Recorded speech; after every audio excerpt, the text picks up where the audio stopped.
আসসালামু আলাইকুম প্রিয় ভর্তি যোদ্ধারা, কেমন আছো তোমরা সবাই? বেশ অনেকদিন পরে তোমাদের সামনে আবার উপস্থিত হলাম একটা নতুন ভিডিও নিয়ে। আসলে আমি কী বা করতাম, কৃষিগুচ্ছতে কোনো আপডেট ছিল না জন্যই এতদিন আমি নতুন ভিডিও নিয়ে আসতে পারিনি। তোমরা জানো যে গত 19শে এপ্রিল কিন্তু কৃষিগুচ্ছের চতুর্থ ওয়েটিং লিস্ট প্রকাশ করছে এবং সেটা মাইগ্রেশন।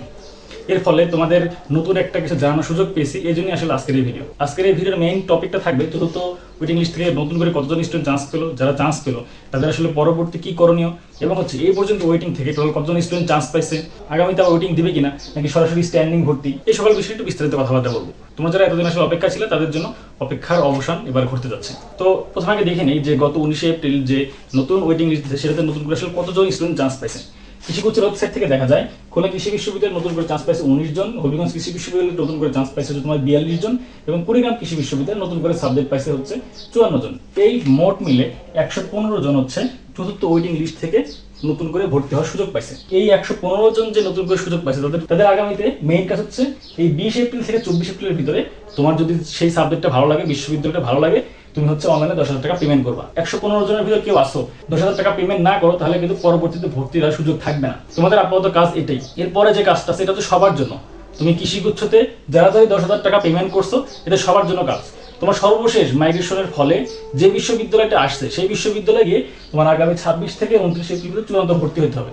চূড়ান্ত ভর্তির সময় তোমার অনেকগুলো ডকুমেন্টস লাগে। কি কি ডকুমেন্টস লাগে এটা নিয়ে আমার প্রিভিয়াস ভিডিও করা আছে, তোমরা চাইলে সেটা থেকে দেখে নিতে পারো। আবার কোন বিশ্ববিদ্যালয়ে কত টাকা লাগে এই বিষয়ে কিন্তু আমার একটা ভিডিও তৈরি করা আছে, তোমরা চাইলে সেটা দেখে একটা আইডিয়া নিতে পারো। এরপরে যে বিষয়টা বলছে সেটা হচ্ছে এই যে অনেকেই 20 থেকে 24 এপ্রিলের ভিতরে তাদের সাবজেক্ট চয়েস হবে না, এই জন্য তারা হচ্ছে 10,000 টাকা পেমেন্ট করবে না। এই জায়গায় কিছু সংখ্যক সিট ফাঁকা থাকবে। আবার হচ্ছে এই যে চূড়ান্ত ভর্তি যে হবে 26 থেকে 29 এপ্রিল, এই দিনে দেখবা যে অনেকেই সেখানে উপস্থিত হবে না, কাগজপত্র জমা দিবে না, সে অন্য জায়গায় শিফট হবে।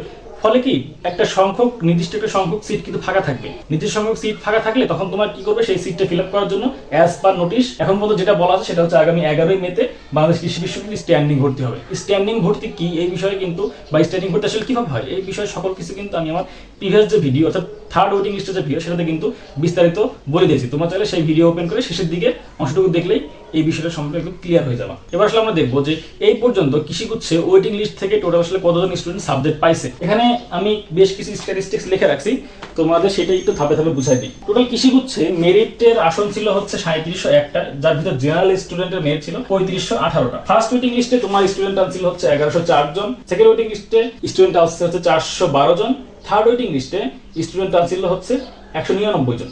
এবার সর্বশেষ যে ওয়েটিং লিস্ট, চতুর্থ ওয়েটিং লিস্ট, আজকে যেটা কথা আসলে বলতেছি, এই ওয়েটিং লিস্টে স্টুডেন্ট আছে 115 জন। এই মোট মিলে টোটাল হচ্ছে পজিশন গেছে হচ্ছে 5531 কোঠা সহ। আর আমি যদি শুধু জেনারেলদের ক্ষেত্রে বলি তাহলে টোটাল পজিশন গেছে হচ্ছে 5348 পর্যন্ত। এখন কথা হচ্ছে যে টোটাল ওয়েটিং লিস্ট থেকে আসলে কতজন গেল। এই যে ওয়েটিং লিস্টে যতগুলো আছে এই সকল কিছু যদি যোগ করি তাহলে হবে 1830 জন। কৃষিগুচ্ছে তোমার টোটাল আসন সংখ্যা ছিল 3701টি, তার সাথে ওয়েটিং লিস্ট 1 2 3 এভাবে শুরু করে নতুন করে 1830 জন কিন্তু কৃষিগুচ্ছতে নতুন করে ভর্তি হওয়ার সুযোগ পাইছে। তো ওভারঅল যাদের মেরিট তোমার হচ্ছে 5348 এর ভিতর ছিল তারা কিন্তু এ পর্যন্ত আসলে ভর্তির সুযোগ পাইছে। এখন কথা হচ্ছে যে ভাই আগামীতে তাহলে আবার নেক্সট মাইগ্রেশন হতে পারে নাকি সরাসরি স্ট্যান্ডিং ভর্তি, এটা হচ্ছে দুইটা বিষয়ের উপর ডিপেন্ড করতেছে। যদি তোমার আসন সংখ্যা অনেক বেশি ফাঁকা থাকে তাহলে আগে আরেকটা মাইগ্রেশন দিতেও পারে, আর যদি দেখা যায় যে না আসন সংখ্যা কম ফাঁকা আছে তখন কিন্তু তারা আসলে মাইগ্রেশনটা দিবে না, তারা সরাসরি স্ট্যান্ডিং ভর্তির জন্য নির্দিষ্ট সিট আসনের বিপরীতে 3 গুণ শিক্ষার্থীকে কল করবে। এখানে একটা দেখবো যে পার্সেন্টেজ আছে, আমি সর্বশেষ যে পার্সেন্টেজ বলি, গত তৃতীয় মাইগ্রেশনে তোমার 199টা আসন ফাঁকা ছিল, সেখান থেকে 10,000 টাকা পেমেন্ট করে ভর্তি সম্পূর্ণ যতটুকু করছে সেটা বাদ দিয়ে যে আসনগুলো ছিল সেগুলো কিন্তু ফাঁকা আসন।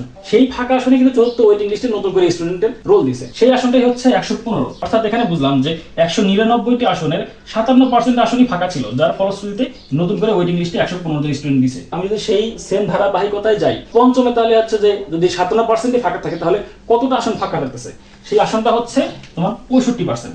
এটা বাড়তেও পারে কমতেও পারে, এটা ডিপেন্ড করতেছে আসলে স্টুডেন্টের উপর। সর্বশেষ যাদের ওয়েটিং সিরিয়াল হচ্ছে এই 5348 এই আশেপাশে, তোমরা আশা করতে পারো একটা না একটা বিশ্ববিদ্যালয় হয়তো পেয়ে যাবা। এছাড়াও এটা সিলেকশনের ক্ষেত্রে তুমি একটা বিষয় বিবেচনা রাখবা, যেহেতু জিএসটি রেজাল্ট দিয়ে দিয়েছে, তোমার যদি সেটাতে একটা ভালো পজিশন থাকে তুমি চাইলে সেখানেও ইজিলি মুভমেন্ট করতে পারো। আর এই এখন যে কথাটা বলতেছি এটা হচ্ছে ওভারঅলের জন্য সতর্কতা। তো সেই কৃষিগুচ্ছের রেজাল্ট দিয়েছে কত আগে, প্রায় 2 মাস বা তারও আগে। তারপরে যে মাইগ্রেশন হতে হতে শেষ সময় কিন্তু চলে আসছে। তোমার আগামী 26 থেকে 29 এপ্রিল চূড়ান্ত ভোট। তোমার সর্বশেষ যে বিশ্ববিদ্যালয় এবং যে ফ্যাকাল্টির নাম আসছে সেটা যদি তোমার অ্যাকচুয়ালি পছন্দ হয়ে থাকে, তোমার যদি ভর্তি করার ইন্টারেস্ট থাকে, তুমি এই চূড়ান্ত ভর্তির দিন যাইতে পারো। আর যদি এরকম মনে হয় যে ভাই আমি 10,000 টাকা পেমেন্ট করছি এর চেয়ে আমি ভালো জায়গায় একটা ভালো সাবজেক্ট পেয়েছি, তুমি চাইলে এই 10,000 টাকার মায়া ত্যাগ করে সেখানে যে ভর্তি হতে পারো।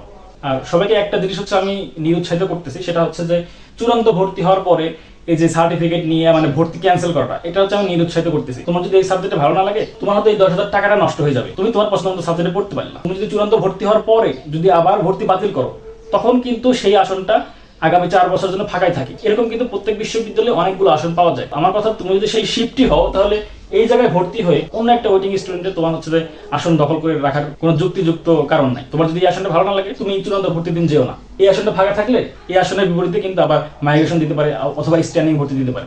নতুন করে একটা স্টুডেন্ট ওয়েটিং থেকে ভর্তি হওয়ার কিন্তু সুযোগ পাইতে পারে। এটা হচ্ছে তোমাদের সবার কাছে অনুরোধ, চূড়ান্ত ভর্তির আগে সকল ডকুমেন্টস গুলো তুমি হচ্ছে কালেক্ট করে নিবা, টাকার পরিমাণটা দেখে নিবা, এবং হচ্ছে যে বিশ্ববিদ্যালয়ে যাবা সেই বিশ্ববিদ্যালয়ে হচ্ছে যে বড় ভাইরা আছে তাদের সাথে একটু যোগাযোগ করে দিও, তাহলে কোনো অসুবিধা হবে না। আজকে এই পর্যন্ত, সবাই ভালো থেকে সুস্থ থেকে আমার জন্য দোয়া করো। পরবর্তীতে জানো তোমাদের জন্য কিছু একটা আপডেট নিয়ে তোমাদের সামনে উপস্থিত হতে পারি।